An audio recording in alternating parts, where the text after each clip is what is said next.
There are things that happen in our lives that are predictable. Certain dates, when you turn 59 and a half, when you turn 65, when you turn 72, when you turn 70 and a half. All of those are very, very important dates when it comes to the tax code. But there's going to be other times in our life that occur where something just happened to us or one of our loved ones that are going to cause you to take new reactions, new decisions, force you into making, like I said, new decisions. We're going to talk about those on Consider This Program today. Well, good morning and welcome back to Consider This Program. I'm your host, Joe Clark. And I'm Daren Hardesty. Daren is one of our senior advisors of the Financial Enhancement Group, and it is always fun to have him along.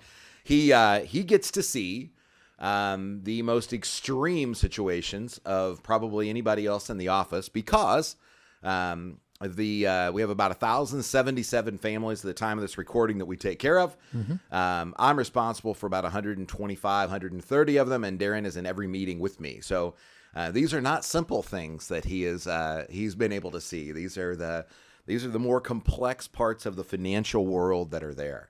And what happens when most people come to see us at the Financial Enhancement Group, they tend to be between 55 and 64 years old.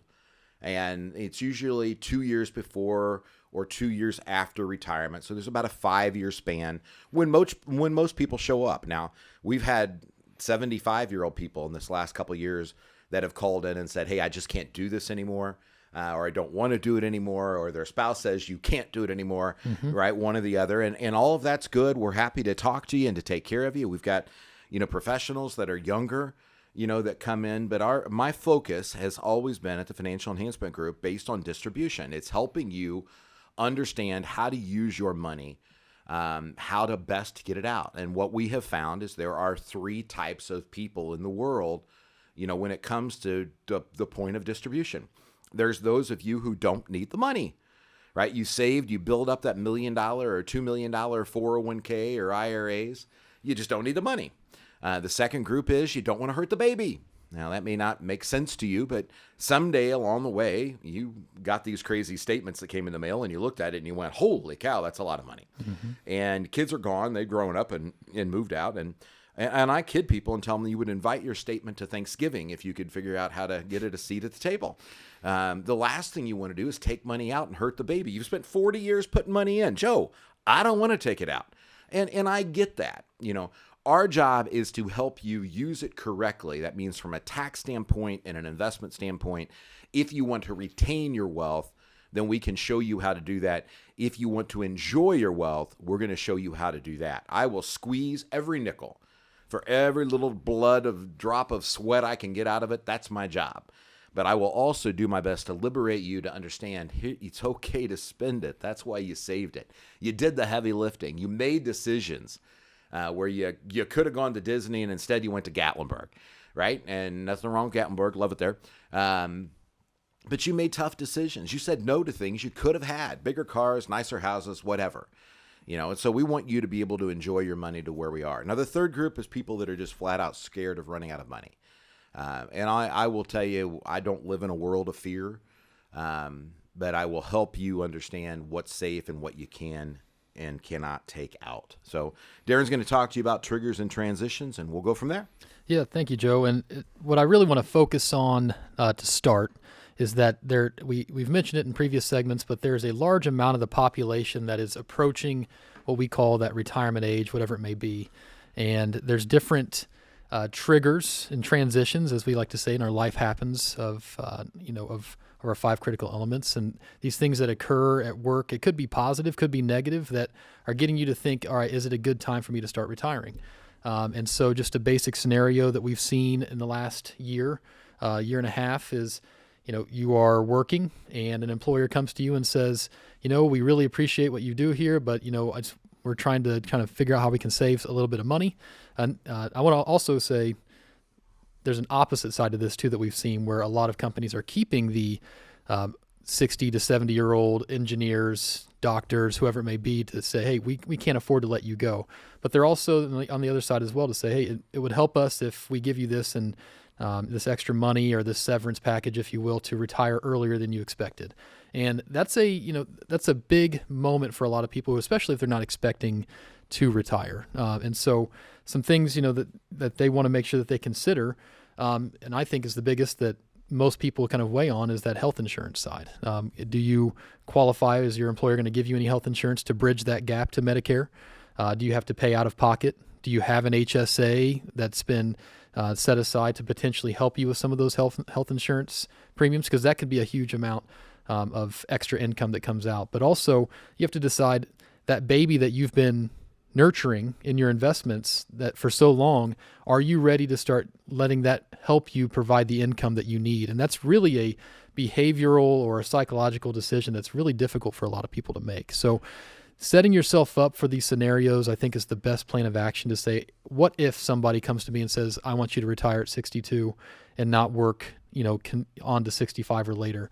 Do you have everything in place to allow yourself that option? Because when you have those options, now all of a sudden that big decision that seems like it could be 100% good or bad, all of a sudden just becomes, it's just something I need to ponder on, and I've got options that I can choose from. Right. So we look at life, and I've done my best to teach the students when I taught at Purdue for 7 years, and the team about the double curse of knowledge, and you need to, especially if you're your own fiduciary, you need to be aware of this. That double curse of knowledge is you don't know what you don't know.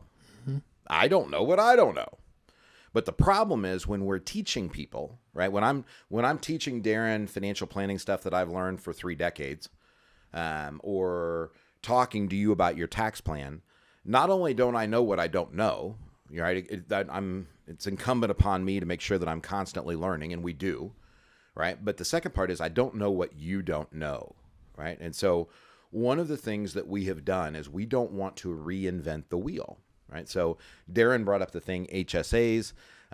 Eric is one of our families that's out in Nebraska, and emailed me and said, hey, what do you think about HSAs? I will tell you that HSAs are probably the only thing that I know that are better money than Roths. So if you can afford to cash flow it, I would not use the money in your HSA. I would let it continue to build and to grow for retirement. We don't touch it. I just write checks for our healthcare cost. Mm-hmm. But just as an example, we have a page for you to be able to go to, and a checklist, more of things you want to consider about HSAs and the difference between HSAs and FSAs. You can go to yourlifeafterwork.com, go to our checklists, and be able to pull up that. Mm-hmm. Daren mentioned lump sums to you. That's when the pension gives you when they give you an option to take your pension out at one time, and you may go, well, I've been thinking about that. Well, I thought about 21 different things. I think there's 23 that are actually on the checklist of here are things you need to be aware of and to consider before you pull the trigger, mm-hmm. right? And that's why we build these things. So if there's something that you want to know about, if we don't have a checklist for it, we are more than willing to build it for you. Again, we want you all to sign up for a Next Steps meeting. That's why we do the show. It's why the Financial Enhancement Group sponsors it. We want to sit down and see if you are a right fit for us and we're a right fit for you. We give you a 90-minute complimentary meeting where we give you things that you truly need to consider today, things you're going to want to consider in the future. And if we choose to partner together, what FEG will do for you, and we'll put it into writing. But in the meantime, we want to make sure that you're off to the right start. I will always tell you to hire a professional. One of my buddies who passed away used to say, if you think a professional is expensive, wait till you hire an amateur. Right. And the bottom line is, I can't work on my Jeep. I can't fix stuff around I'm an amateur. And it would cost me more money to try to do some of the stuff that I can pay people to do that are professionals at it. Yeah. And it's not that we work for free, we get paid. But I'm telling you, the savings of the burden of not having the worry, the understanding that you're making the best decision. It may not always be perfect, but you're making the best decision under the preponderance of the evidence that you have from people who do this for a living. It just makes sense. You can go to yourlifeafterwork.com or call us at 800-928-4001. So I'm also working, I've completed an article that kind of deals with this next topic, but this is something that for different economic and market reasons in real estate, there are a lot of families and individuals right now who are considering selling whether it's their personal residence or it's a rental residence or it might be land or something, or farmland that they've had. But they're considering selling because the offers that they're getting are way higher than what they could have imagined when they made the purchase. And it's a triggering event for them to say, hey, is this a good time for me to sell? And a lot of times, I've heard Joe have this conversation with many of the families that call and say, what do you think? Essentially, Joe always does a great job and has taught me that you need to consider what that money is going to do for you, the reinvestment risk of what is that money. If you receive $1 million, that's great, but that $1 million from that property could have been generating income that you were living off of. What are you going to do about that income? How are you going to replace it? How are you going to use this money to help become a tool for that? You've been in real estate. Are you comfortable putting this into the stock market or into a different type of investment? And these questions come up where you have this moment where it's supposed to be really exciting, and it is, but at the same time, there's a lot of questions that you need to start considering, and before you jump into that decision that says, hey, yeah, of course I'm going to sell, because not to even mention capital gains taxes on the growth. We have a family we take care of who, if legislation that's in the talks, right, that's been in the talks that, we can't really guarantee if one thing changes, all of a sudden his $2 million tax bill becomes $4 million tax bill. And that's keeping him from making a decision about selling. And so there's lots of different things that come into play other than just, hey, I'm about to get a lump sum of cash for this property that I wasn't expecting to get before. Yeah, you have to ask. The best example I've ever had is a guy was getting $2 million for a piece of property. The CPA said it was a good deal. I'm not sure what he judged that or she judged that upon. There wasn't a lot of taxes, but he hates equities. And he was going to take the $2 million. He'd had about $1.8 million after taxes. And he was going to take it directly to the bank, where suddenly his $2,000 a month income, or $24,000 a year, was going to literally drop to somewhere around $15,000 to $16,000 a year. Mm-hmm. Sounded great to have $2 million in the bank, $1.8 million, but it just did not work out for what he needed for his financial future. And if we hadn't have been able to step in and talk to him, some bad decisions could have really been made. So you always have to think about that second part. Pay attention to triggers and transitions. There are going to be things that interrupt your ball game, your plan, and you've got to be prepared for them. You want tax diversification. You want checklists. You want to be able to think about this with a disciplined viewpoint, not an emotional one. Call us at the Financial Enhancement Group, 800-928-4001. Go to yourlifeafterwork.com. Get signed up for a Next Steps meeting. We look forward to meeting you. Have a great day.